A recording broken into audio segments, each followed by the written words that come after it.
Adapun bahan yang digunakan dalam fermentasi pupuk kimia, yang pertama saya menggunakan tuh NPK Mutiara yang 1616 ini ya. NPK Mutiara 1616 ini mengandung kombinasi dua sumber, yaitu sumber nitrogen dan amonium.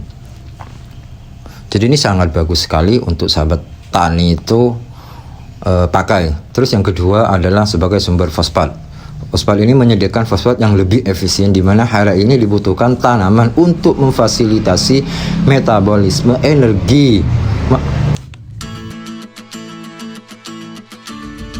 Yang kedua adalah air cucian beras. Air cucian beras ini adalah sebagai sumber nutrisi alternatif bagi tanaman. Sumber hara alternatif ini dapat juga sebagai air siraman. Selain dalam bentuk air siraman, bentuk lain bermanfaat limbah cucian beras dalam bentuk tepung. Dan yang ketiga adalah E4. Jadi bakteri E4 yang digunakan itu yang bungkusnya kuning tuh ya. Jadi karena bungkusnya kuning ini, karena ini berfungsi untuk dekomposer suatu bahan organik.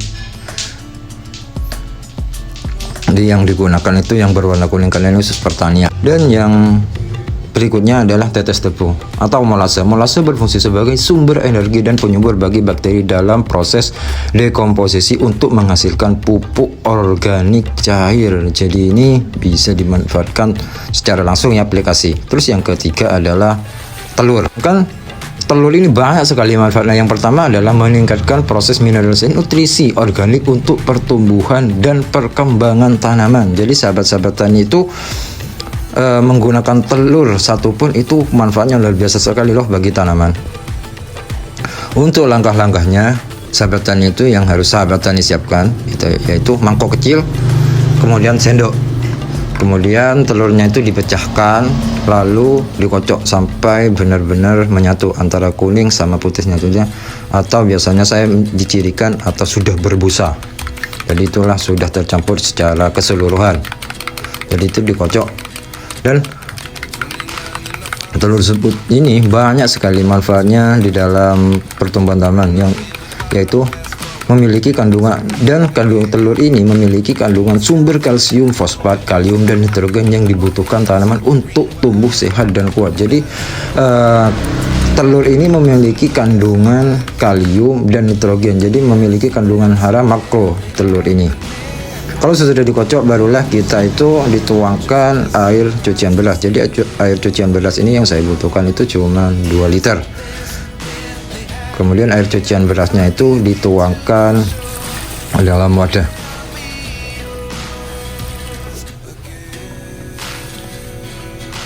Ini kan air cucian beras ini juga sebagai sumber nutrisi alternatif bagi tanaman. Terus berikutnya adalah tuangkan atau campurkan pupuk NPK mutiaranya. Ini diaduk sampai benar-benar homogen ya, atau sampai benar-benar tercampur secara merata pupuk tersebut itu, biar pupuknya ketika disemprotkan itu biar jos atau biar dimanfaatkan secara maksimal oleh tanaman.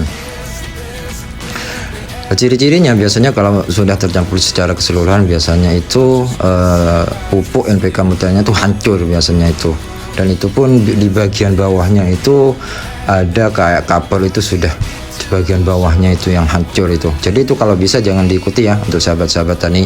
Kemudian untuk kalau sudah tercampur antara air cucian beras sama NPK mutiaranya sama pupuknya, barulah tuangkan bakteri fermentasinya, yaitu bakteri E4-nya dituangkan. Bakteri E4 ini saya cuma membutuhkan 2 tutup botol.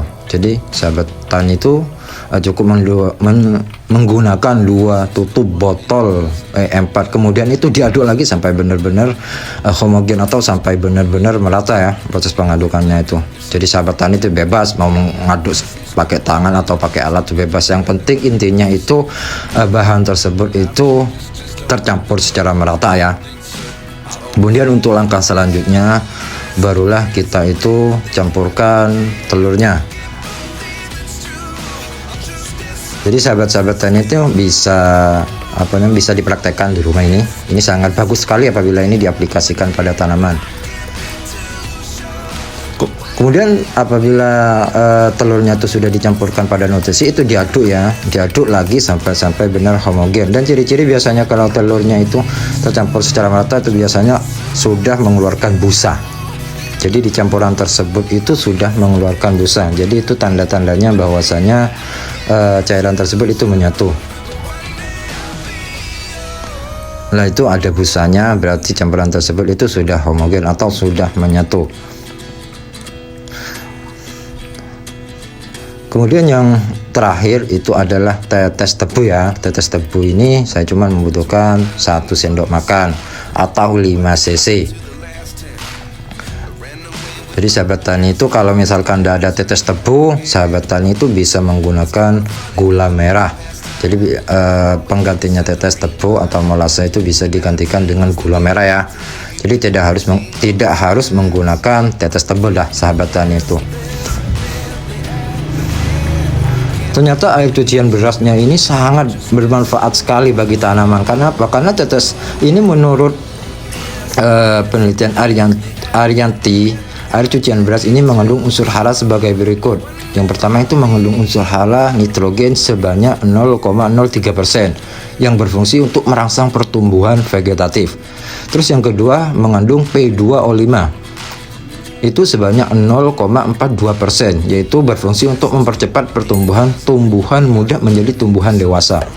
Dan yang ketiga adalah mengandung K2O5 sebanyak 0,06% yang berfungsi untuk mempercepat metabolisme nitrogen. Dan yang terakhir adalah mengandung C organik sebanyak 0,46% yang berfungsi untuk menjaga kesuburan tanah. Jadi itulah kandungan air cucian beras itu sangat bermanfaat sekali bagi tanaman.